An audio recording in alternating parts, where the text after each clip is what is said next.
The Dreamforce conference is all wrapped up in San Francisco, which means Brian Sozzi is on his way back to New York. Before he left, though, he sat down with Slack's chief product officer and talked all things return to work. Take a listen. We've been working very closely with our customers to understand what they need, and some people are coming back to the office. Some people are working in this hybrid situation, and some people are fully remote, but what we find is they all need the same thing. They need to be able to collaborate effectively and to have tools to increase productivity. What is the next generation of Slack? So we're continuing to enhance our tools and enhance our platform so that we can build in more collaboration, more connection. People miss not seeing each other in person, and even if they are going into the office, every time you collaborate, you want to make it feel more personal, more human. So we've added into our Huddles feature, which is a audio first collaboration, the ability to have video and to have fun effects and emoji reactions to make it feel human. Do you find it weird that we still have meetings as if it was pre-pandemic?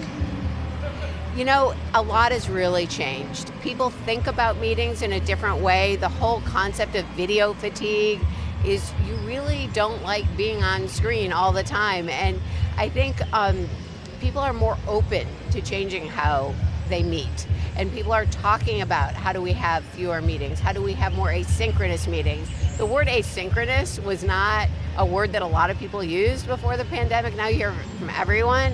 So a lot of our meetings we've stopped having, and they've gone asynchronous with video clips. So you just eliminate the meeting altogether. So I find people are more open to change. There's this knock on Slack that we're always on Slack. If we're on Slack, we're not maybe getting things done. Where do you stand in this debate? So work is communication, and most of our work is communication. And you should be using whatever communication tools you have to increase more effective communication and be off the tools when you need to. When I need to focus, I turn on my do not disturb and I focus. And there's an etiquette of when something's really important and you have to respond. But people are going to use whatever tools they have. If they don't want to focus on their job, it's easy to do that with email, it's easy to do that with any tool. So you have to use your tools in a way that make you more productive, beyond them when it's going to actually help you with your work. Be right back, I'm gonna check my messages. No, I'm just kidding. But how do you think about, one thing I've learned or picked up on through the keynotes at Dreamforce, talking to folks, is better integration between a Slack, a MuleSoft, a Tableau, and that core CRM software. Is that the right way to think about it? These things are finally starting to integrate and communicate with each other? 100%. Slack's platform has always been one of the key parts of Slack in that you can integrate with any third party. So in the very early days of Slack, developers used it for incident management, of integrating with all their tools.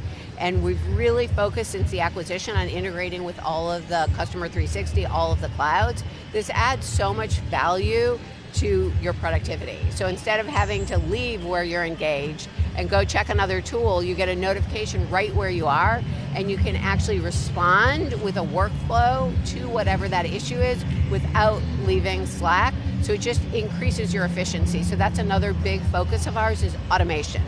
How do you keep developers and your software team focused? This is a challenging time for the economy, the world, but how have you kept them just focused on the mission, on what you need to achieve? So for us, it's all about the customer.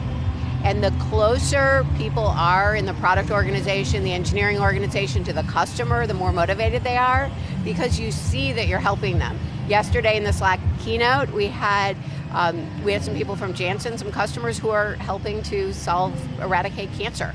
And nothing could be more motivating than to make them more efficient and more productive. So if you constantly are talking about the customer and how what you're doing really has an impact, then people will focus on building the things that will help the customer. I've asked Stuart Butterfield this numerous times about Slack hacks. He has told me a couple of his. What are some hacks that we're not using that we should start using? Well, one that you probably don't have yet is the Huddles that's coming out with the effects, which is bring people together in a video. But one of the things I use a lot is scheduled send, because you don't want to bother somebody. There's a scheduled send on Slack?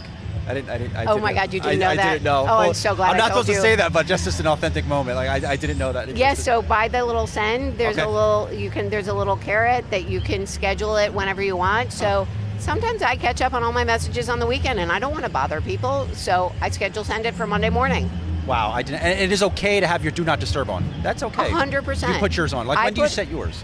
Mine goes on every day at 10 o'clock. Okay.